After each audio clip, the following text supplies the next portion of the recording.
Assalamualaikum warahmatullahi wabarakatuh. Perkenalkan, nama saya Nurfadila Mukhtar dengan NIM 45221017 dari kelas 1A D4 Administrasi Niaga Politeknik Negeri Ujung Pandang. Di sini saya ingin mempresentasikan materi yang berjudul Perdagangan Internasional. Selamat menyaksikan. Perdagangan internasional dan dampaknya terhadap perekonomian Indonesia yaitu arti dari perdagangan. Perdagangan yaitu hubungan kegiatan ekonomi yang diwujudkan dengan adanya proses pertukaran barang atau jasa atas dasar sukarela dan saling menguntungkan. Arti dari internasional yaitu antara bangsa-bangsa sejagat. Dampaknya, pengaruh yang kuat yang menimbulkan akibat. Sehingga, pengertian perdagangan internasional secara umum ialah kegiatan jual tukar menukar barang atau jasa yang didasarkan antara dua orang, negara atau lebih untuk memenuhi kebutuhan bersama melalui kegiatan ekspor dan impor. Perdagangan internasional disebabkan adanya perbedaan masing-masing negara, yaitu 1. Perbedaan jumlah penduduk dalam perbandingan luas tanah. Yang kedua yaitu perbedaan kekayaan alam yang dimiliki. Yang ketiga, perbedaan tingkat kecerdasan dan peradaban bangsanya. Yang keempat, perbedaan iklim dan keadaan alam. Yang kelima, perbedaan ilmu pengetahuan dan teknologi yang dikuasai. Yang keenam yaitu perbedaan politik, sosial, dan budaya. Dampak perdagangan internasional terhadap perekonomian Indonesia. Yang pertama yaitu dampak positif ekspor, yaitu memperluas lapangan kerja, meningkatkan cadangan devisa, memperluas pasar karena dapat memasarkan hasil produksi ke seluruh dunia. Sedangkan dampak negatif ekspor yaitu menimbulkan kelangkaan barang di dalam negeri, menyebabkan eksploitasi besar-besaran sumber daya alam. Misalnya, ekspor barang tambang telah menyebabkan semakin tipisnya cadangan bahan tambang dan menimbulkan kerusakan alam atau lingkungan. Yang kedua yaitu dampak positif impor, yaitu meningkatkan kesejahteraan konsumen karena masyarakat Indonesia dapat menggunakan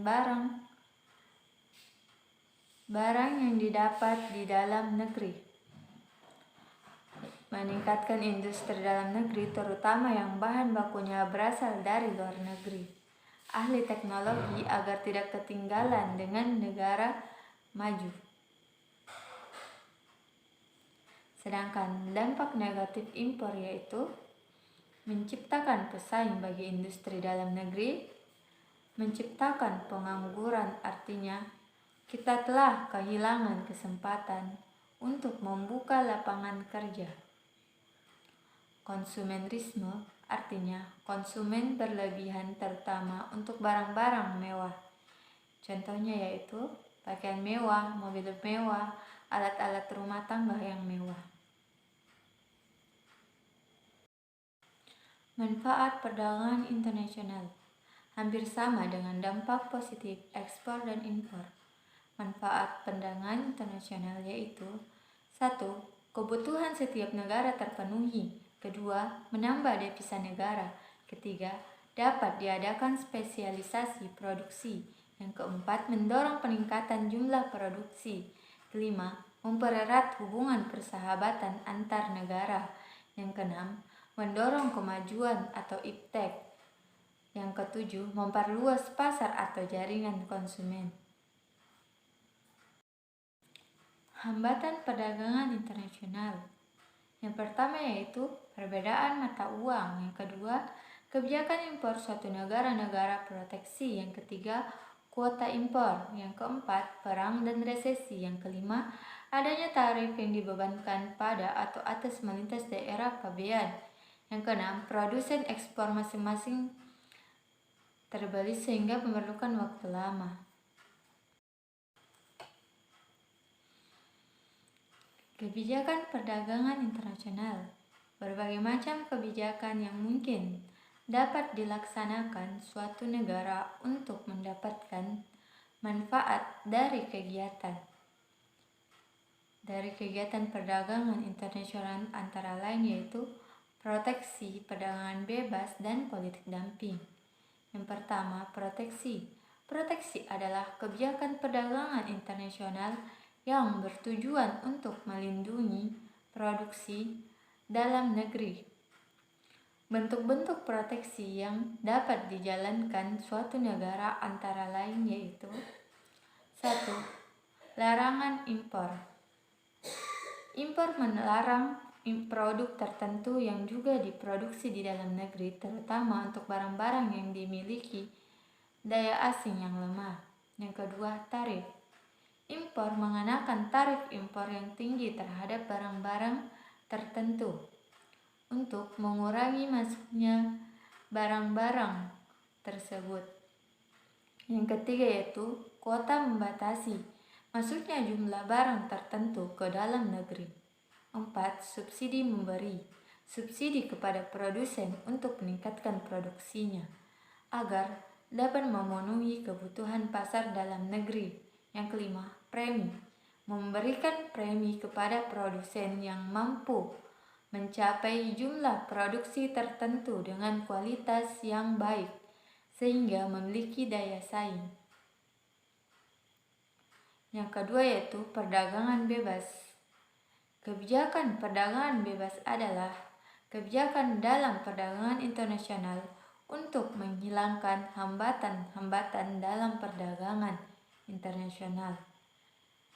Penentuan dan penetapan harga diserahkan bebas itu hanya berlaku bagi negara anggota yang tergabung dalam kelompok perdagangan bebas tersebut.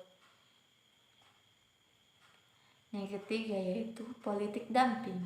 Politik dumping adalah kebijakan perdagangan internasional yang menjual hasil produksi lebih murah di luar negeri dibandingkan di dalam negeri, bertujuan untuk meningkatkan daya saing untuk memperluas pasar.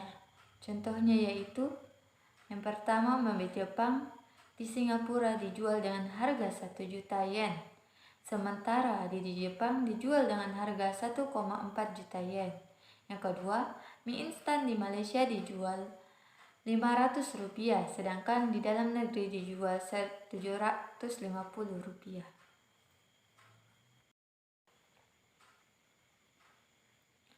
Perdagangan internasional khususnya di bidang peternakan yaitu yang pertama, adanya kelebihan suplai atau produksi dalam negeri.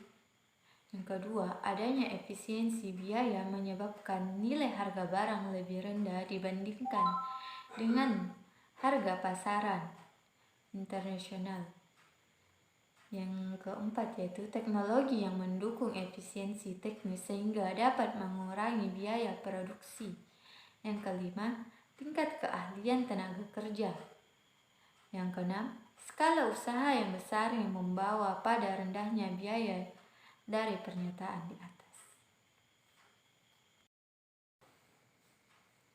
Dampak-dampak positif yang ditimbulkan perdagangan internasional yaitu 1. Meningkatkan investasi yang bersumber dari investor asing atau lokal. Yang kedua, meningkatkan devisa karena bila nilai ekspor melebihi dari nilai impor, maka net ekspor bernilai positif dan akan menjadi devisa negara. Yang ketiga yaitu menimbulkan lapangan pekerjaan karena dengan adanya perdagangan internasional terjadinya perluasan usaha yang akan menyerap tenaga kerja. Yang keempat, meningkatkan daya saing produk berdasarkan keunggulan komparatif melalui efisiensi teknis dengan cara menurunkan biaya produksi dengan penggunaan teknologi. Sekian dari saya, kurang lebihnya mohon dimaafkan. Wabillahi taufiq wal hidayah. Assalamualaikum warahmatullahi wabarakatuh.